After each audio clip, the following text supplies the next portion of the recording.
అంటే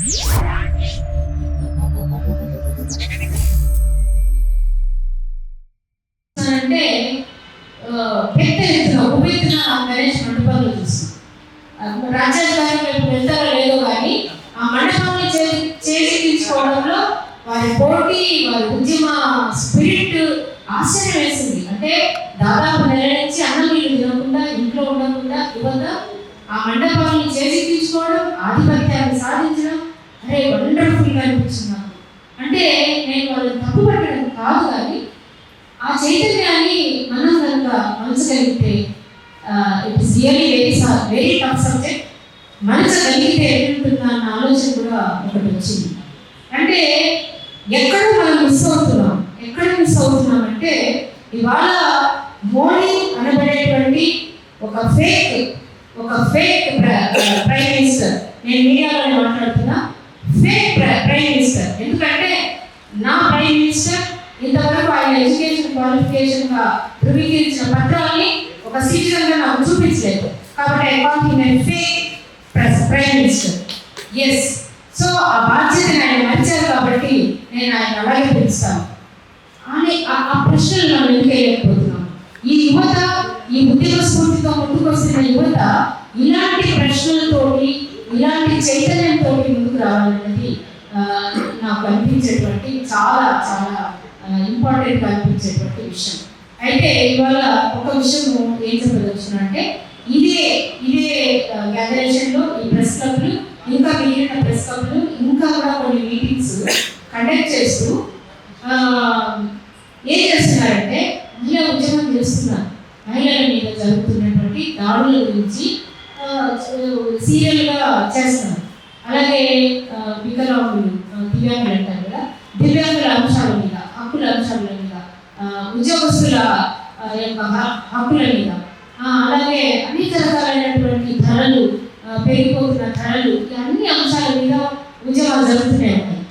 ఈ బాబాసాహెబ్ అంబేద్కర్ ఒకటి చెప్పారు, మీ మీద జరుగుతున్న యుద్ధంలో మీరు పాల్గొనకపోతే మీరే బాధితులు అన్నటువంటి ఒక అంశాన్ని. అలాగా ప్రతి అంశానికి మీరు పరులు పెట్టక్కర్లేదు. You have to concentrate the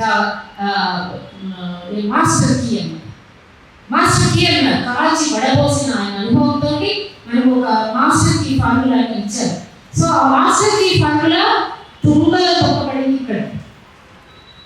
Babasaheb Ambedkar లాంటి మేధావులు, ఇంకా గొప్ప మేధావులు కూడా మాస్టర్ కీ వైపే ప్రయత్నం జరగాలని ప్రతి అడుగును ముందుకు తీసుకెళ్లారు. మన మహేష్ దాస్ గారు కూడా అనేక ఉద్యమాలు ఢిల్లీ స్థాయిలో చాలా చాలా చాలా కష్టపడి ఎన్నో చేశారు, కంటిన్యూస్ చేస్తూనే ఉన్నారు. ఇవన్నీ ప్రయత్నాలని తుంగలో తొక్కేటువంటి ఒకే ఒక బ్రహ్మాస్త్రం లాంటి పని ఏంటంటే ఈవీఎంలు. అంటే నేనేమంటున్నాను, అనేక సమస్యలకి మాస్టర్కి చెప్పినప్పుడు ఈ సమస్యలను ఇప్పుడు పెరగడం కానీ నా ఉద్యమాల్లో నాకు తెలుసు. ఇక్కడ రోడ్డు మీద పడుకున్నాను, ఎంత తెలిసిన 1 రూపీ పెరిగిన దానికి, 1 రూపీ పెట్రోల్ పెరిగిన దానికి కూడా మేము ఈ రోడ్డు మీద శంకర్ గారు అంతా ఉద్యమాలు చేస్తాం. ప్రతి పాయింట్ ఉద్యమాలు చేస్తాం. ఎందుకు చేసాం ఆ ఉద్యమాలు అంటే 1 వీక్లో మీటింగ్ జరిగేది, వాళ్ళకి ఇంటర్నల్ మీటింగ్, క్యాబినెట్ మీటింగ్ కూడా జరిగేది. 1 వీక్లోనే మనకు ఒక సొల్యూషన్ ఇచ్చేటవాళ్ళు. భయపడి, బెదిరిపోయి, అదిరిపోయి, అరే బాబు మీరు ఉద్యమిస్తున్నారా? అప్పుడు కూడా మేము 50-30 మందిమే అలా ఉద్యమిస్తున్నప్పుడు మా ఇంట్లో ఒక 100 మంది 1000 మంది వస్తే ప్రభుత్వాలు చల్లం వచ్చేది. ఇవాళ రావట్లేదు. ఒక్కసారిగా 50 రూపాయలు పెంచినా రావట్లేదు, ఒక్కసారిగా 200 గ్యాస్ పెంచినా రావట్లేదు, కూరగాయలు పెంచినా రావట్లేదు. నడి రోడ్డు మీద నలుగురు దళితుని నరికి ముక్కకోసుకు వస్తే కూడా వాళ్ళ చలనం రావట్లేదు. అంటే కారణం ఆ రోజు వీళ్ళు ఓటేస్తారా బాబు అని భయపడేటోళ్ళు, వీళ్ళు చైతన్యం వస్తే మనం దిగిపోతామని భయపడేటోళ్ళు. ఇవాళ ఏ భయము వాళ్ళకి ఎందుకు లేదు.